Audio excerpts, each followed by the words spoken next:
Good morning, thanks for joining us. It's Sunday, December 17th, 1777, and it looks like another cold and blustery week for our troops in Valley Forge. Now let's take a look at our 7-day forecast. Highs around 9. For Thursday and Friday, partly sunny with highs averaging to 13. Saturday, highs around 20, but with the wind chill, it will feel more like 11. Lows around 14, again because of the wind chill. Take consideration that it will feel colder. At this rate, we need to forget the red coats and pray for the frostbite and hypothermia. Don't first wipe out the troops. That's the weather. Back to you, Jordan.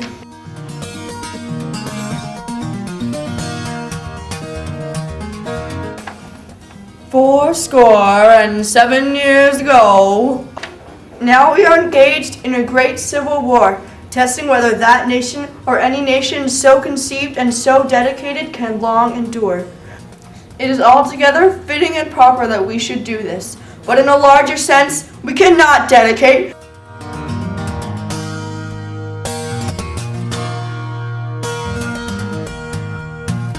I don't care about George Lincoln. Hi, welcome back to 30-Minute Meals. I'm Rachel Ray, and today we're making Colonial Ranger food. We've showed you how to prepare a delicious and nutritious colonial meal in just half an hour. And now it's time to take a look at what we've done. Right here is our cow tongue. So we've cooked it rare. We actually put it on the skillet and in the oven, and we did that all. And we cooked it till there's just the nice smoky color around the edges, but it's still pretty rare. We have our beef stew, which actually the main ingredient is our boiled leather, which they would have used from things like boots, but they wouldn't have had the great seasoning we have to just make it, oh, so delicious. But you want to take off the rubber and take out the metal pieces, and you can put it in a frying pan and just make it all so it's like this. It should look about like this. And then you can just cut it right up and put it into the stew and just stir it up, and it gives it a great flavor and a great texture and makes people go, ooh, what is that? And so we're just going to cut up our broccoli to garnish the tongue. And oh my gosh, it smells so good in here, don't you think? Yeah. I think that you should really be here right now because, oh, you can't even imagine. Oh, isn't that wonderful? Here, finish cutting up the broccoli while I explain. And you can put some broccoli into the stew, because it just makes it so much better. My father used to tell me stories about how the soldiers way back when, in the colonial days, they would eat cow tongues whenever they could, and it's really, really interesting because you would have never thought the cow tongues, but they used the rest of the cow, so why not? And the broccoli, you can actually take out the broccoli because you probably don't want big chunks of broccoli when you have your guests over. When we come back, I'll show you how to make cornmeal that actually expands in your stomach. Some say it's the newest weight loss innovation. Why would I want to eat cow tongue?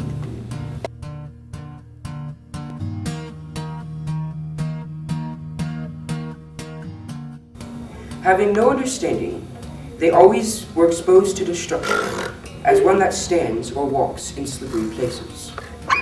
This is implied in the manner of the destruction coming to them, being represented by their foot sliding. In this verse is threatened the vengeance of God on the wicked, unbelieving Israelites, who were God's visible people, and who lived under the means of grace, but who, notwithstanding all God's wonderful works towards them, remained void of counsel. Having no understanding, they always were exposed to destruction, as one that stands or walks in slippery places, and always exposed to fall. And now it is time for a song. Deuteronomy 32:35. Therefore shall slide in due time. Therefore shall slide in due time. Therefore shall slide. Therefore shall slide. Therefore shall slide.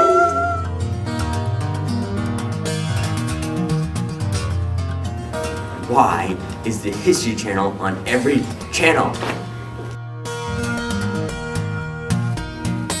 Good afternoon. This is Oprah, and we are here with former President George Washington and his lovely wife Martha Washington. Now, tell me, how did you become president? Well, unanimously, the Electoral College, that's 69 out of 69 votes, voted for me. And I beat John Adams. Wow, honey, if you weren't George Washington, I would say you were lying.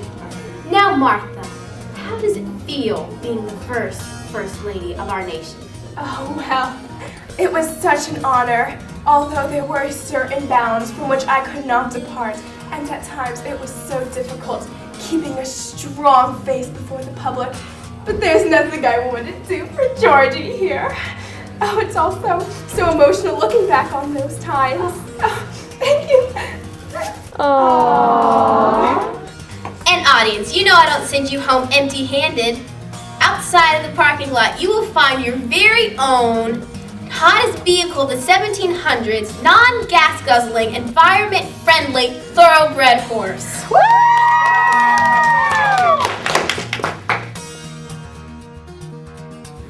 There's nothing good on TV.